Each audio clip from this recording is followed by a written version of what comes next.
Hello guys, ഇന്ന് വീണ്ടും ഒരു ആശുപത്രി വ്ളോഗാണ്. വേറൊന്നുമല്ല ഗൈസ്, ഞാനിപ്പോൾ ആശുപത്രി മാത്രമേ പോകുന്നുള്ളൂ, അതുകൊണ്ടാണ്. അപ്പോൾ ഇതെൻ്റെ ഒരു ഔട്ട്ഫിറ്റ് ചെക്കാണ്.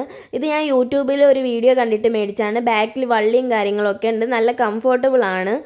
അപ്പം അടിപൊളി ഡ്രസ്സാണ്. പിന്നെ രാവിലെ തന്നെ എനിക്കൊരു വൊമിറ്റിംഗ് ടെൻഡൻസിയും കാര്യങ്ങളൊക്കെ ഉണ്ടായിരുന്നു.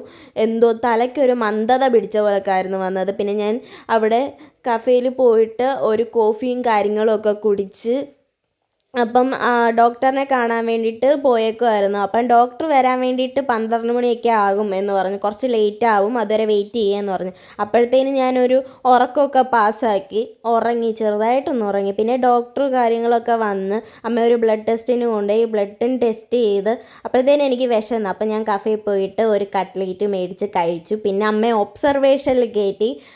അപ്പം ഇന്നൊരു ഡേ ഒബ്സർവേഷനിൽ വെക്കാമെന്ന് പറഞ്ഞു. പിന്നെ ഒരു മെഡിസിനും കാര്യങ്ങളൊക്കെ മേടിക്കാനുണ്ടായിരുന്നു. അപ്പം ഞാൻ മെഡിസിൻ മേടിക്കാൻ വേണ്ടിയിട്ട് മെഡിസിൻ മേടിക്കാൻ പോയപ്പോഴത്തേനും നല്ലൊരു മഴയും കാര്യങ്ങളൊക്കെ പെയ്തു. പിന്നെ അമ്മയുടെ ഒരു ഷാൾ ഇട്ടുകൊണ്ടാണ് ഞാൻ പോയത്. അതുകൊണ്ട് അത് തലയിലിട്ടിട്ട് ഞാൻ തിരിച്ചു വന്നു. പിന്നെ വൈകിട്ട് നമ്മളൊന്നും കഴിക്കാത്തതുകൊണ്ട് ഒരു പഴംപൊരി സുഖിനും മേടിച്ചു. പിന്നെ ആ പാൻറ്റ് കൊണ്ട് വയസ്സ് ഞാൻ ഇനി എങ്ങനെ വിളിപ്പിച്ചെടുക്കും. പിന്നെ ഞാൻ വൈകിട്ടത്തേക്കുള്ള ഫുഡും മേടിച്ച് തിരിച്ച് ഹോസ്പിറ്റലിൽ വന്ന് അപ്പോൾ ഉറങ്ങാൻ വേണ്ടിയിട്ട് പോവാണ്. അപ്പം ഗുഡ് നൈറ്റ്, ബൈ ബൈ.